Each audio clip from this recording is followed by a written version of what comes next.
Hello students, welcome to our channel Kabira academy. आज हम पढ़ेंगे 10th क्लास का geography chapter agriculture. This chapter explains how farming supports India's economy and livelihood. इसमें हम जानेंगे कि भारत में खेती कैसे की जाती है और अलग-अलग फसलें किन परिस्थितियों में उगती हैं। You will learn about types of farming, major crops, and exam important points, all explained clearly as per NCERT book, ताकि बोर्ड परीक्षा में किसी भी प्रश्न को आसानी से हल किया जा सके। वीडियो को अंत तक जरूर देखिएगा और अगर आपको पसंद आए तो लाइक, शेयर और सब्सक्राइब जरूर कीजिएगा। अगर आप पहली बार इस चैनल पर आए हैं तो सब्सक्राइब जरूर कीजिए। Let's start today's topic agriculture. बच्चों, ये वीडियो बाइलिंगुअल है, जैसा कि आप मेरे इंट्रो से समझ गए होंगे। तो पहले इंग्लिश में और फिर हिंदी में। आप इससे डायरेक्ट नोट बना सकते हैं, एज इट इज कॉपी कर सकते हैं, आपको एग्जाम में बहुत हेल्पफुल रहेगा। India is an agricultural country because of the following reasons. 2/3 ये कारण है इसके reasons. First, 2/3 of its population is engaged in agricultural activities. Agriculture is a primary activity and produces most of the food and food grains. It produces raw materials for our various industries. Example, cotton textile, sugar industry. Agricultural products like tea, coffee, spices are exported and earn foreign exchange. अब इसी को हिंदी में देखते हैं। भारत एक कृषि प्रधान देश है, जिसके कारण निम्नलिखित हैं। क्या है? इसकी 2/3 आबादी कृषि कार्यों में लगी हुई है। कृषि एक प्राथमिक गतिविधि है और इससे अधिकांश खाद्य और अनाज का उत्पादन होता है। यह हमारे विभिन्न उद्योगों जैसे सूती वस्त्र उद्योग, चीनी उद्योग के लिए कच्चा माल उत्पादित करता है। चाय, कॉफी, मसाले जैसे कृषि उत्पादों का निर्यात किया जाता है और इससे विदेशी मुद्रा अर्जित होती है। अब देखते हैं टाइप्स ऑफ फार्मिंग। सबसे पहले प्रिमिटिव सबसिस्टेंस फार्मिंग। क्या होता है ये? This type of farming is practiced in few pockets of India on small patches of land using primitive tools and family community labor. Farmers clear a patch of land and produce cereals and other food crops to sustain their families. When the soil fertility decreases, the farmers shift and clear a fresh patch of land for cultivation. This type of shifting allows nature to replenish the fertility of the soil through natural processes. Land productivity is low as the farmer does not use fertilizers or other modern inputs. तो ये primitive subsistence farming कौन सा होता है बच्चों? जो कि छोटे छोटे पॉकेट्स यानी प्लॉट ऑफ लैंड्स पर किया जाता है। Small patches of land using क्या करते हैं? प्रिमिटिव टूल्स, अपने घर के जो औजार और जो नॉर्मल टूल्स होते हैं उसका यूज करते हैं। इसमें लेबर के तौर पर फैमिली मेंबर्स ही काम कर लेते हैं। और सबसे बड़ी बात कि इसमें जो प्रोडक्शन करते हैं हम सिर्फ अपना गुजारे के लिए करते हैं, यानी सिर्फ अपनी फैमिली के लिए करते हैं। इसमें क्या करते हैं? फार्मर्स एक थोड़ी सी जगह को साफ कर लेते हैं और वहां पर अनाज पैदा करते हैं। बाकी के फूड क्रॉप्स जो होती हैं अपनी फैमिलीज को सस्टेन करने के लिए। जब वहां की जो सॉइल फर्टिलिटी है वो कम होने लग जाती है तो फार्मर्स क्या करते हैं? शिफ्ट कर जाते हैं और एक दूसरी किसी जगह पर फिर से एक नया पैच ऑफ लैंड कल्टीवेशन के लिए तैयार करते हैं। इस तरह की जो ये शिफ्टिंग अलाउज है, जब शिफ्टिंग है इससे क्या होता है? जो लैंड अभी हमारी खराब हो चुकी है, अपनी फर्टिलिटी खो चुकी है, उसका फिर से क्या होता है? रिप्लेनिशमेंट हो जाता है सॉइल का थ्रू नेचुरल प्रोसेस। कुछ दिन उसको खाली छोड़ देते हैं क्योंकि fertility of the soil through natural process. Land productivity is low as the farmer does not use fertilizers. Land productivity यहाँ पर क्या होती है? कम होती है क्योंकि यहाँ फर्टिलाइजर्स यूज नहीं किए जा रहे। और जो हमारे मॉडर्न इनपुट्स हैं वो भी यूज नहीं की जाए।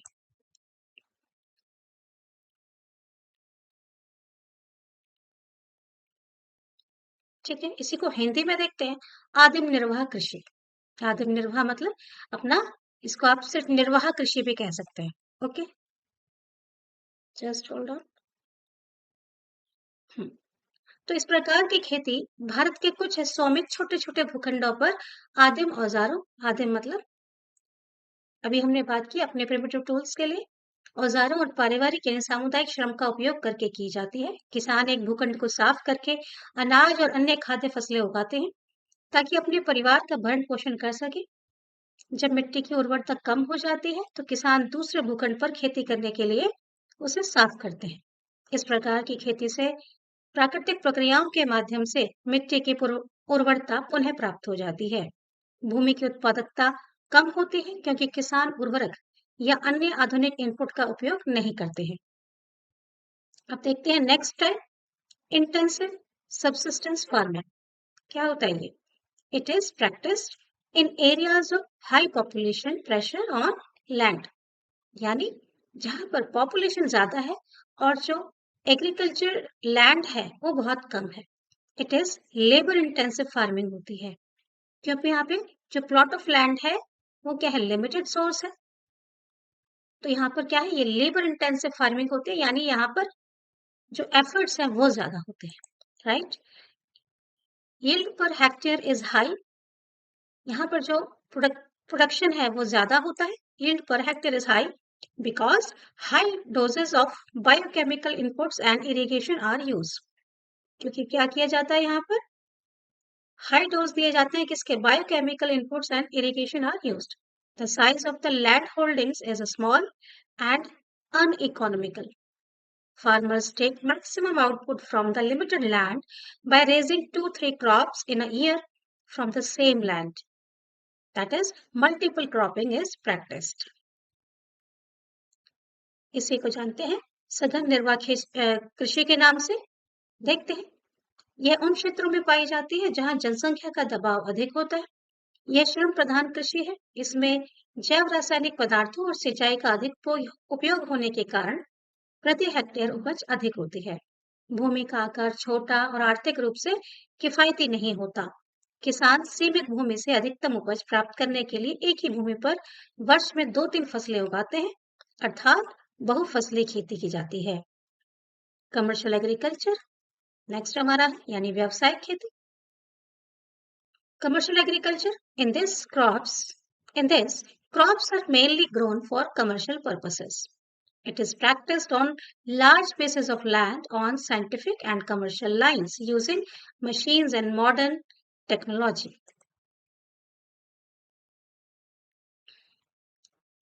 There is higher use of modern agricultural inputs, that is HYV seeds, fertilizers, irrigation, etc. The degree of commercialization varies from one region to another. Rice is a commercial crop in Punjab, while in Odisha it is subsistence crop. Example, plantation, agriculture. ठीक है, हिंदी भी करते हैं। वाणिज्यिक कृषि, ये कृषि वो है बच्चों जो प्रॉफिट के लिए की जाती है, यानी सिर्फ अपने परिवार का गुजारा नहीं करना है इससे, ये हम प्रॉफिट के लिए कैश क्रॉप भी कह सकते हैं और इसको क्या करते हैं, कमर्शियल पर्पज से कर रहे हैं। ठीक है, इसमें मुख्य रूप से व्यावसायिक उद्देश्यों के लिए फसलें उगाई जाती है। ये बड़े भूभागों पर वैज्ञानिक और व्यावसायिक तरीकों से मशीनों और आधुनिक तकनीक का उपयोग करके की जाती है।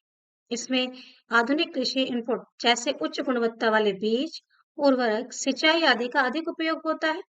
व्यवसायीकरण का स्तर एक क्षेत्र से दूसरे क्षेत्र में भिन्न होता है। पंजाब में चावल एक व्यावसायिक फसल है, जबकि ओडिशा में यह निर्वाह फसल है। उदाहरण के लिए क्या है, बागान कृषि, यानी क्या कहते हैं इसे, बताइए, बागान कृषि। ठीक है, plantation agriculture, characteristics of plantation agriculture. अभी हमने पढ़ा बागान कृषि, उसे क्या विशेषता यानी कैरेक्टरिस्टिक्स क्या होते हैं, देखते हैं। A single type of crop is grown on a large area. Plantation is carried out on large estates using lot of capital intensive units. Lot of migrant laborers work on these estates. The plantation has an interface of agriculture and industry. All the produce is used as raw material in the respective industries. The production is mainly for the market, that is commercial agriculture. इसी को हिंदी में बागान कृषि की विशेषताएं क्या है? एक ही प्रकार की फसल बड़े क्षेत्र में उगाई जाती है।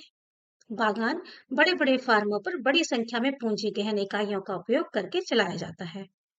इन फार्मों पर बड़ी संख्या में प्रवासी मजदूर काम करते हैं। बागान कृषि और उद्योग का संगम है।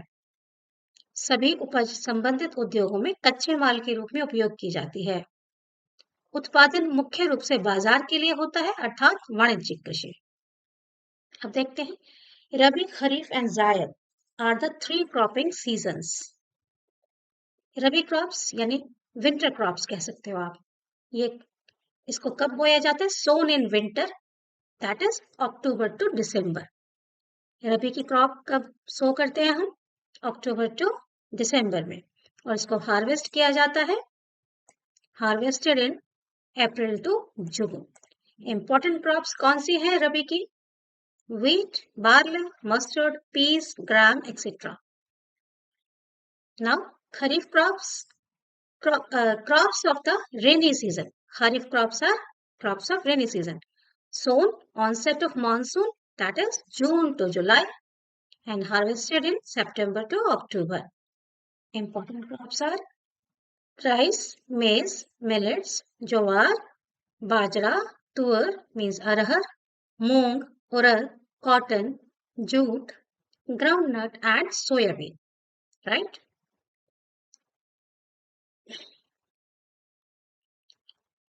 बच्चों यहाँ ठीक करेक्ट कीजिए, इसमें यहाँ ये जो खरीफ क्रॉप्स है, not the rainy season crop, it's the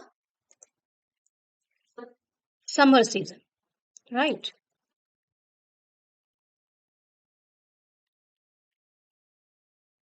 summer season crops, तो इसको करेक्ट कर लीजिएगा। समर सीजन की क्रॉप है ये, जून टू जुलाई में इसको सो किया जाता है और इसको हम हार्वेस्ट करते हैं सितंबर टू अक्टूबर में। इसके मेन क्रॉप्स आपने देख लिए। उसके बाद जायद सीजन की बात करते हैं। तो जायद सीजन में क्या होता है? बेसिकली ये रेनी सीजन में आप कह सकते हैं, जो रेनी मंथ्स होते हैं, जायद की फसल।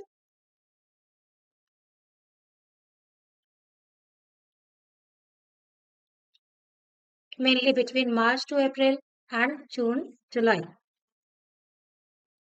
Main crops watermelon, muskmelon and cucumber etcetera. तो रबी, खरीफ एंड जैद या जायद 3 फसल ऋतुएं हैं। रबी की फसलें जो कि शीतकालीन फसलें हैं, सर्दियों में बोई जाती हैं अक्टूबर से दिसंबर तक, और गर्मियों में काटी जाती हैं अप्रैल से जून तक। प्रमुख फसलें क्या हैं इसकी? गेहूं, जौ, सरसों, मटर, चना आदि। खरीफ फसलें मानसून के, इसको क्या कह रहे हैं? वर्षा ऋतु की फसलें। क्यों कहा जा रहा है इसको वर्षा ऋतु की फसलें? क्योंकि ये मानसून के प्रारंभ में बोई जाती है। प्रारंभ की बात हो रही है, मानसून अभी आया नहीं, ठीक है?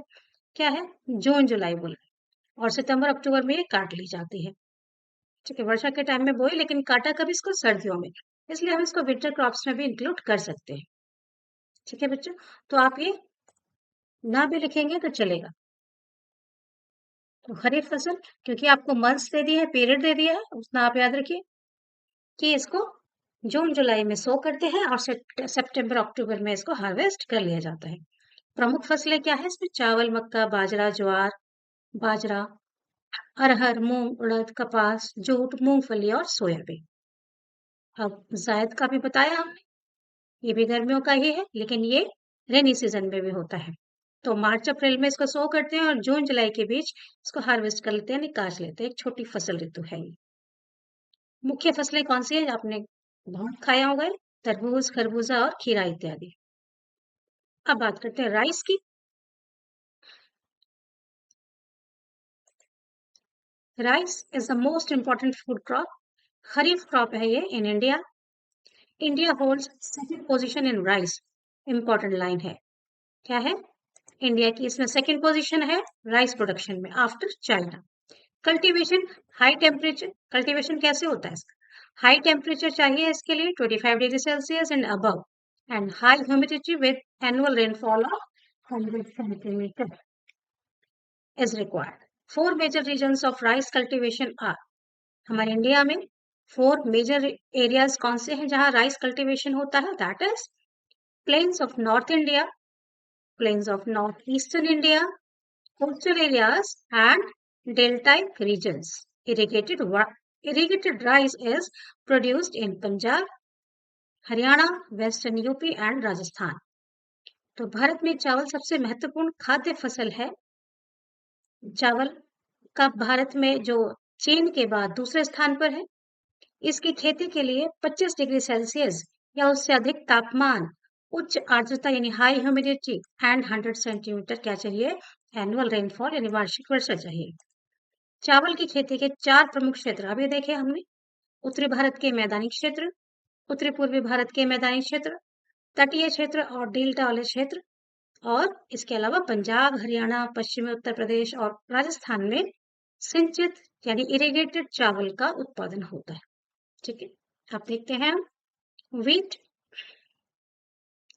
Wheat is the second most important cereal crop of India. It is the main food crop. सभी खाते हैं हम लोग wheat. ठीक है. Geographical conditions क्या चाहिए wheat crop के लिए? Cool and moist growing season, bright sunshine at the time of ripening, rainfall चाहिए 50 to 75 centimeter, evenly distributed over the growing season, loamy soil. Okay. Bharat में गेहूं दूसरी सबसे महत्वपूर्ण अनाज फसल है. यह प्रमुख खाद्य फसल है. भौगोलिक परिस्थितियां क्या है इसकी? ठंडा और नम मौसम होना चाहिए. पकने के समय तेज धूप, वर्षा कितनी चाहिए? 50 से 75 सेंटीमीटर. फसल के मौसम में समान रूप से वितरित दोमट मिट्टी. व्हीट ग्रोइंग जोन्स कौन से हैं? The Ganga Sutlej plains in the north west and black soil region of the Deccan. तो व्हीट कहाँ कहाँ होता है? जो गंगा सतलुज प्लेन्स है नॉर्थ वेस्ट में, और ब्लैक सॉइल रीजन जो है डेक्कन प्लेटू का. अब देखते हैं व्हीट प्रोड्यूसिंग स्टेट्स कौन कौन से हैं. Punjab, Haryana, UP, Bihar, Rajasthan and Madhya Pradesh. गेहूं उत्पादक क्षेत्र कौन सा? उत्तर पश्चिम में गंगा सतलुज के मैदान और दक्कन का काली मिट्टी वाला क्षेत्र. गेहूं कहाँ कहाँ उगता है? तो पंजाब, हरियाणा, उत्तर प्रदेश, बिहार और राजस्थान, मध्य प्रदेश. ज्वार की बात करते हैं. Jowar is the third most important food crop with respect to area and production. Kharif crop है ये, और इट इज खरीफ क्रॉप और rain fed crop grown in the moist areas. जहाँ मॉइस्ट एरिया होता है वहां ये ज्वार सो की जाती है. मेजर प्रोड्यूसिंग स्टेट्स कौन से हैं? महाराष्ट्र, कर्नाटका, आंध्र प्रदेश एंड मध्य प्रदेश. क्षेत्रफल के और उत्पादन के लिहाज से ज्वार तीसरी सबसे महत्वपूर्ण खाद्य फसल है. यह खरीफ की फसल है और वर्षा आधारित फसल है जो नम क्षेत्रों में उगाई जाती है. प्रमुख उत्पादक राज्य हैं इसके महाराष्ट्र, कर्नाटक, आंध्र प्रदेश और मध्य प्रदेश. मिलेट्स यानी मोटा अनाज, इसकी बात करते हैं. आर कॉल्ड कोर्स ग्रेन्स, मोटा अनाज है. They have high nutritional value, important part of the diet for poor people.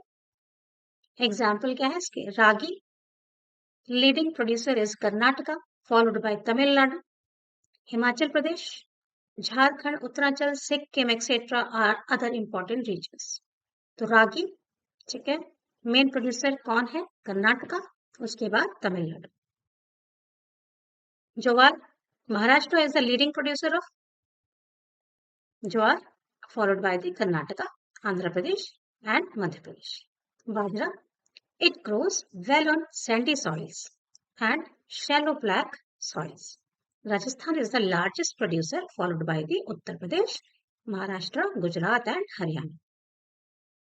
Millets, यानी बाजरा को मोटे अनाज कहा जाता है.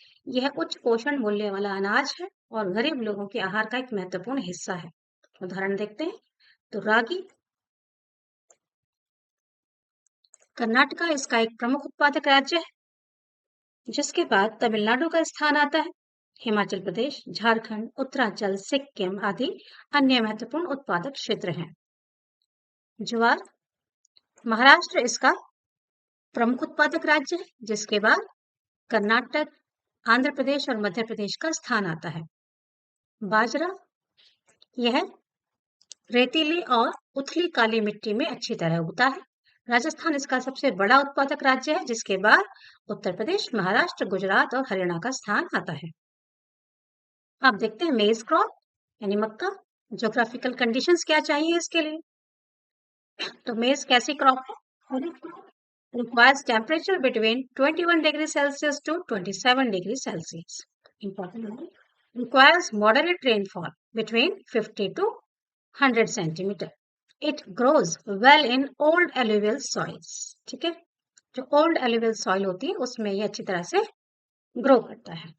Maize is a crop which is used both as food and fodder. तो अगर आपको क्वेश्चन आता है कि कौन सा ऐसा क्रॉप है जिसको एज फूड एंड फॉडर दोनों तरीके से यूज कर सकते हैं, तो वो है मेज. इन सम स्टेट्स लाइक बिहार, मेज is grown in rabi season. Bihar में रबी सीजन में भी इसको उगाया जाता है. मेज production in India has increased due two factors like use of modern inputs such as HYV seeds, use of fertilizers and use of irrigation facilities. मक्का की फसल, उसी को हिंदी में देख रहे हैं हम. भौगोलिक परिस्थितियां क्या चाहिए इसके लिए? खरीफ की फसल होने के कारण इसे 21 से 27 डिग्री सेल्सियस के बीच तापमान और 50 डिग्री से 100 डिग्री सेंटीमीटर के बीच मध्यम वर्षा की आवश्यकता होती है. ये पुरानी जंगल मिट्टी में अच्छी तरह उगती है. मक्का एक ऐसी फसल है जिसका उपयोग भोजन और पशु आहार दोनों के रूप में किया जाता है. बिहार जैसे कुछ राज्यों में रबी ऋतु में भी मक्का उगाया जाता है. भारत में मक्का उत्पादन में वृद्धि अच्छा आधुनिक इनपुट जैसे उच्च गुणवत्ता वाले बीजों का उपयोग या HYV सीड्स, HYV बीज लिख सकते हैं आप, का उपयोग, उर्वरकों का उपयोग और सिंचाई सुविधाओं के उपयोग के कारण हुई है. India is the second largest producer of sugarcane after Brazil. Geographical conditions क्या है? It is tropical as well as subtropical crop. It grows well in hot and humid climate. Temperature 21 degrees Celsius to 21 degrees Celsius. Annual rainfall between 75 centimeter to 100 centimeters. Irrigation is required in the regions of low rainfall. It can be grown on a variety of soils. It needs manual labor from sowing to harvesting. 6 major states producing sugarcane.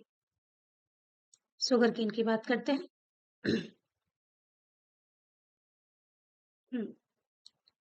तो यहाँ mainly sugarcane की ही बात हो रही है, ठीक है ना. India is the second largest producer है सुगरकेन का, किसके बाद? ब्राजील के बाद. और ज्योग्राफिकल कंडीशन आपने देख ली इसके. यहाँ पर कैसा चाहिए? ह्यूमिड क्लाइमेट चाहिए. टेम्परेचर कितना चाहिए? 21 डिग्री सेल्सियस से 27 डिग्री सेल्सियस. और रेनफॉल कितना चाहिए? एनुअल 75 सेंटीमीटर से 100 सेंटीमीटर. तो इरिगेशन इज रिक्वायर्ड. जहां पर लो रेनफॉल होता है वहां इरिगेशन की जरूरत है. It can be grown on variety of soils. अलग अलग टाइप की सॉइल पे इसको हम ग्रो कर सकते हैं. इसके लिए मैनुअल लेबर बहुत चाहिए होता है, सोइंग से लेकर हार्वेस्टिंग तक, ठीक है. 6 major states producing sugarcane कौन कौन से हैं जो शुगर केन प्रोड्यूस करते हैं? That is Uttar Pradesh, Maharashtra, Karnataka, Tamil Nadu, Andhra Pradesh, Bihar, Punjab and Haryana. Sugar cane is the main source of sugar, good in bakery, and molasses. तो देखते हैं, भारत ब्राजील के बाद गन्ने का दूसरा सबसे बड़ा उत्पादक देश है. इसके लिए भौगोलिक परिस्थितियां कैसी होनी चाहिए? यह उष्णकटिबंधीय और उपोष्णकटिबंधीय दोनों प्रकार की फसल है. यह गर्म और आर्द्र जलवायु में अच्छी तरह उगती है. तापमान 21 से 27 डिग्री सेल्सियस चाहिए. वार्षिक वर्षा 75 से 100 सेंटीमीटर चाहिए. कम वर्षा वाले क्षेत्रों में सिंचाई की जरूरत होती है. इसे विभिन्न प्रकार की मिट्टी में उगाया जा सकता है. बुआई से लेकर कटाई तक इसमें श्रम की आवश्यकता होती है. गन्ने का उत्पादन करने वाले 6 प्रमुख राज्य कौन कौन से हैं? उत्तर प्रदेश, महाराष्ट्र, कर्नाटका, तमिलनाडु, आंध्र प्रदेश, बिहार, पंजाब, हरियाणा. गन्ना जो है चीनी, गुड़, खांडसारी और मोलासेस का प्रमुख स्रोत है. इसके बाद देखते हैं oil seeds. India is the largest producer of oilseeds in the world. 12% of total cropped area is under oilseed production. 6 major oilseed produced in India are groundnut, mustard, coconut, sesame, that is til, soybean, castor seeds, linseeds, sunflower, and cotton seeds. Most of these oil seeds are edible and are used as cooking mediums. Some are also used as raw material in the production of soap, cosmetics, and ointments. तिलहन oil seeds को कहते हैं तिलहन। तो भारत विश्व में तिलहन का सबसे बड़ा उत्पादक देश है। सबसे बड़ा उत्पादक देश है तिलहन का। कुल कृषि योग्य भूमि का 12% हिस्सा जो है तिलहन उत्पादन के अंतर्गत आता है। तिलहन में भारत में उत्पादित 6 प्रमुख तिलहन है। कौन कौन से तिलहन की फसलें हैं? मूंगफली, सरसों, नारियल, तिल, सोयाबीन, अरंडी, अलसी, सूरजमुखी और कपास। इनमें से अधिकांश तिलहन खाद्य हैं और खाना पकाने में उपयोग किए जाते हैं। कुछ का उपयोग साबुन, सौंदर्य प्रसाधन और मलहम के उत्पादन में कच्चे माल के रूप में भी किया जाता है। ज्योग्राफिकल कंडीशंस टी के लिए, ठीक है, चाय का। टी की ज्योग्राफिकल कंडीशंस कैसी होती है? It grows well in tropical and subtropical climate. It requires deep, fertile, well-drained soil, rich in humus and organic matter. It requires warm and moist, frost-free climate around the year. Frequent showers, evenly distributed through the year, ensure continuous growth of tender leaves. Tea is a labor-intensive industry. It requires abundant, cheap and skilled labor. चाय के लिए भौगोलिक परिस्थितियां, यह उष्णकटिबंधीय और उपोष्णकटिबंधीय जलवायु में अच्छी तरह उगती है। इसे ह्यूमस और कार्बनिक पदार्थों से भरपूर, गहरी, उपजाऊ और अच्छी जल निकासी वाली मिट्टी की आवश्यकता होती है। इसे पूरे वर्ष गर्म और नम पाले से मुक्त जलवायु चाहिए। वर्ष भर समान रूप से वितरित नियमित वर्षा कोमल पत्तियों की निरंतर वृद्धि सुनिश्चित करती है। चाय एक श्रम प्रधान उद्योग है। इसके लिए प्रचुर मात्रा में सस्ते और कुशल श्रम की आवश्यकता होती है। Coffee, most important beverages crop of South India. India produces 4% of the world's coffee production. Major states Karnataka, Kerala, Tamil Nadu. Mainly in Nilgiri Hills. Coffee के लिए दक्षिण भारत की सबसे महत्वपूर्ण पेय फसल है। भारत विश्व में कॉफी उत्पादन का 4% हिस्सा उत्पादित करता है। प्रमुख राज्य कर्नाटक, केरल और तमिलनाडु और मुख्यतः नीलगिरी पहाड़ियों में उगाई जाती है। Cotton is mainly produced in Maharashtra, Gujarat and Madhya Pradesh. Cotton is the fiber crop which is mainly grown in the black soil of the Deccan Plateau region. Position: India is the third largest producer of cotton in the world. Geographical conditions क्या चाहिए? Requires high temperature, light rainfall or for irrigation, 210 frost-free days कम से कम चाहिए, bright sunshine चाहिए, black cotton soil, kharif crop and requires 6 to 8 months to mature. तो 6 से 8 महीने लगते हैं इसको मैच्योर होने। मेजर कॉटन प्रोड्यूसिंग स्टेट्स कौन कौन से हैं? महाराष्ट्र, गुजरात, मध्य प्रदेश, कर्नाटका, आंध्र प्रदेश, तमिलनाडु, पंजाब, हरियाणा है, उत्तर प्रदेश। कपास का मुख्य उत्पादन मुख्य रूप से महाराष्ट्र, गुजरात और मध्य प्रदेश में होता है। कपास एक रेशेदार फसल है जो मुख्य रूप से दक्कन पठार क्षेत्र की काली मिट्टी में उगाई जाती है। इसकी स्थिति भारत विश्व में कपास का तीसरा सबसे बड़ा उत्पादक देश है। भौगोलिक परिस्थितियां क्या है इसके लिए? उच्च तापमान, हल्की वर्षा या सिंचाई, 210 पाला रहित दिन, तेज धूप, काली कपास मिट्टी की आवश्यकता होती है। यह खरीफ की फसल है और इसे पकने में 6 से 8 महीने लग जाते हैं। प्रमुख कपास उत्पादक राज्य कौन से हैं? महाराष्ट्र, गुजरात, मध्य प्रदेश, कर्नाटक, आंध्र प्रदेश, तमिलनाडु, पंजाब, हरियाणा और उत्तर प्रदेश। जूट की बात करते हैं। Mainly grown in West Bengal, Bihar and Assam, known as golden fiber. Jute is mainly grown in West Bengal, especially in the Hooghly Basin, because there are geographical conditions favor its growth. These conditions are high temperature required during the time of growth, Jute grows well on well-drained, fertile soils in the floodplains where soils are renewed every year. Jute products are jute के products क्या दिखते हैं? Gunny bags, ropes, mats, carpets, yarns and other ornamental artifacts. Jute मुख्य रूप से पश्चिम बंगाल, बिहार, असम में उगाया जाता है, जिसे सुनहरा रेशा कहा जाता है, गोल्डन फाइबर। पश्चिम बंगाल में विशेष रूप से हुगली बेसिन में जूट की खेती मुख्य रूप से की जाती है, क्योंकि वहां की भौगोलिक परिस्थितियां इसके विकास के लिए अनुकूल हैं। ये परिस्थितियां हैं विकास के समय उच्च तापमान की आवश्यकता। जूट बाढ़ के मैदानों में अच्छी जल निकासी वाली उपजाऊ मिट्टी में अच्छी तरह उगता है, जहां मिट्टी का नवीनीकरण हर साल होता है। जूट से बने उत्पाद हैं बोरी, रस्सियां, चटाई, कालीन, ऊन और अन्य सजावटी वस्तुएं। रबर देखते हैं। Rubber is produced in Kerala, Tamil Nadu and Karnataka, Andaman and Nicobar islands and Garo hills of Meghalaya. Conditions चाहिए इसके लिए। It requires hot and humid climate, rainfall 200 centimeter, temperature चाहिए above 25 degrees Celsius. Maximum rubber is consumed in the manufacture of auto tires and tubes and cycle tires and tubes. Rubber. Kerala, Tamil Nadu, Karnataka, Andaman और निकोबार द्वीप समूह और मेघालय की गारो पहाड़ियों में रबर का उत्पादन होता है। इसके लिए गर्म और आर्द्र जलवायु आवश्यक है। वर्षा 200 सेंटीमीटर होनी चाहिए। तापमान 25 डिग्री सेल्सियस से अधिक होना चाहिए। रबर का अधिकतम उपयोग ऑटोमोबाइल टायरों और ट्यूबों तथा साइकिल टायरों और ट्यूबों के निर्माण में होता है। Institutional reforms in agriculture. अभी हमें एग्रीकल्चर में कितने रिफॉर्म्स की जरूरत है देखते हैं। Collectivization and consolidation of land holdings to make them economically viable.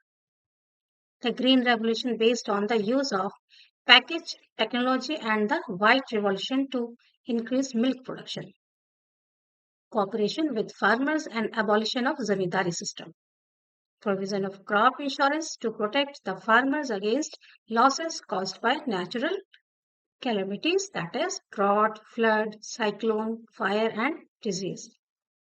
Establishment of Grameen banks, cooperative societies and banks. Kisan credit card, personal accident insurance scheme, special weather bulletins and agricultural programs for farmers on radio and TV, announcement of minimum support price, remunerative and procurement price for crops to check the exploitation of farmers. तो अभी कृषि में संस्थागत सुधारों की जरूरत है। क्या क्या सुधार और होने चाहिए? भूमि जगहों का सामूहिकरण और समेकन करके उन्हें आर्थिक रूप से व्यवहार्य बनाना, पैकेज तकनीक के उपयोग पर आधारित हरित क्रांति और दूध उत्पादन बढ़ाने के लिए श्वेत क्रांति जैसे अभी की जरूरत है। किसानों के साथ सहयोग और जमींदारी प्रथा का उन्मूलन होना चाहिए। प्राकृतिक आपदाओं जैसे सूखा, बाढ़, चक्रवात, आग और बीमारी से होने वाले नुकसान से किसानों की सुरक्षा के लिए फसल बीमा का प्रावधान होना चाहिए। ग्रामीण बैंकों, सहकारी समितियों और बैंकों की स्थापना, किसान क्रेडिट कार्ड, व्यक्तिगत दुर्घटना बीमा योजना, रेडियो और टीवी पर किसानों के लिए विशेष मौसम बुलेटिन और कृषि कार्यक्रम चलाए जाने चाहिए। किसानों के शोषण को रोकने के लिए फसलों के न्यूनतम समर्थन मूल्य यानी एमएसपी, लाभकारी मूल्य, रेम्युनरेटिव प्राइस और खरीद मूल्य की घोषणा। तो ये आपका चैप्टर बच्चे। नोट्स के थ्रू आपको कैसा लगा इसका फीडबैक हमें दीजिएगा। हमने कोशिश की है सभी पॉइंट्स को कवर करने की, तो आप इसको टू द पॉइंट लर्न कर सकते हैं, नोट्स बना सकते हैं, ताकि क्रिस्पी नोट्स आपको हैंडी रहे एग्जाम में पढ़ के जाने के लिए, पूरा चैप्टर ना पढ़ना। ठीक है, तो नेक्स्ट वीडियो में मिलते हैं। Till then bye, thank you, धन्यवाद।